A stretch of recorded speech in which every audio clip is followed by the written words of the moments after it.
Assalamualaikum warahmatullahi wabarakatuh. Perkenalkan, nama saya Rainda Ananda Pamungkas dari kelas C. Di sini saya akan mempresentasikan perkembangan alat hitung di Kabupaten Kota Waringin Barat.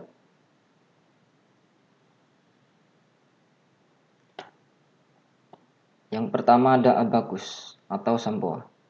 Deskripsi alat: abakus adalah alat kuno untuk berhitung yang dibuat dari rangka kayu dengan sederetan poros berisi manik-manik yang bisa digeser-geserkan. Penemu: abakus atau sempoa adalah alat hitung pertama ciptaan manusia yang digunakan tanpa bantuan mesin apapun. Abakus menjadi salah satu mesin paling tua buatan manusia. Selain senjata dan roda, abakus paling tua diketahui berasal dari Mesopotamia yang diciptakan sekitar tahun 3000 sebelum Masehi. Waktu terjadi: bentuk pertama dari abakus manik-manik itu diciptakan di Mesir sekitar tahun 500 sebelum Masehi. Abakus juga ditemukan di Yunani dan India dalam bentuk yang serupa dengan abakus di Mesir. Wilayah Cina mengenai penggunaan abakus sekitar tahun 190 sebelum Masehi, yang sampai sekarang masih umum digunakan oleh para pedagang.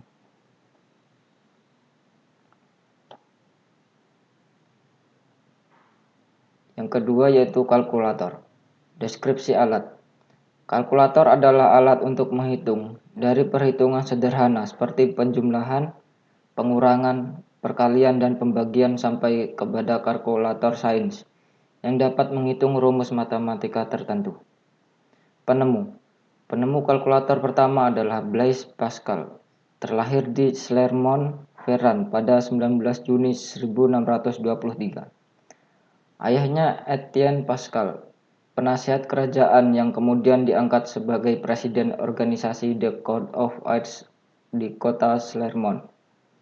Sejak usia 12 tahun, ia sudah biasa diajak ayahnya menghadiri perkumpulan diskusi matematika.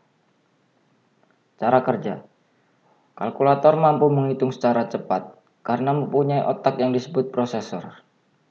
Sama seperti di komputer, otak di balik semua perhitungan itu ada di prosesor.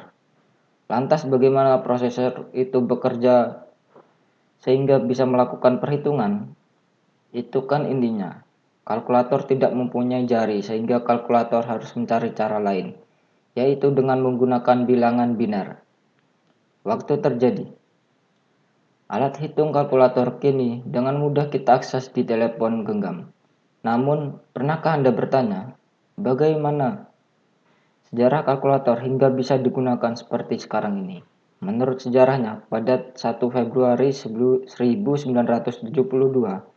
kalkulator genggam ilmiah pertama di dunia diperkenalkan kepada publik. Yang ketiga ada Olivetti. Deskripsi alat: tahun 1970-an, sebelum munculnya mesin hitung elektronik atau kalkulator kecil, mesin hitung manual banyak dipakai, terutama oleh kasir atau bendahara perusahaan.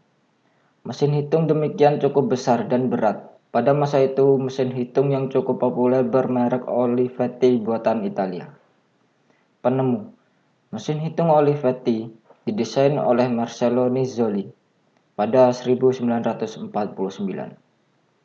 Produksi dimulai pada 1960-an hingga 1980-an. Mesin hitung manual itu masih dipakai. Namun sedikit demi sedikit mulai digantikan mesin hitung elektronik yang lebih menghemat tenaga manusia. Jika dulu pada 1980-an terkesan jadul, kini di tahun 2020 malah terkesan antik. Cara kerja: pemakaian mesin ini cukup mudah. Kita hanya menulis angka yang akan dihitung. Kemudian kita memilih tombol plus, minus, bagi, atau kali. Setelah itu kita menurunkan tangkai yang ada di bagian kanan mesin. Angka-angka yang kita tuliskan akan tertera pada kertas. Demikian presentasi yang dapat saya sampaikan. Akhir kata, Assalamualaikum warahmatullahi wabarakatuh.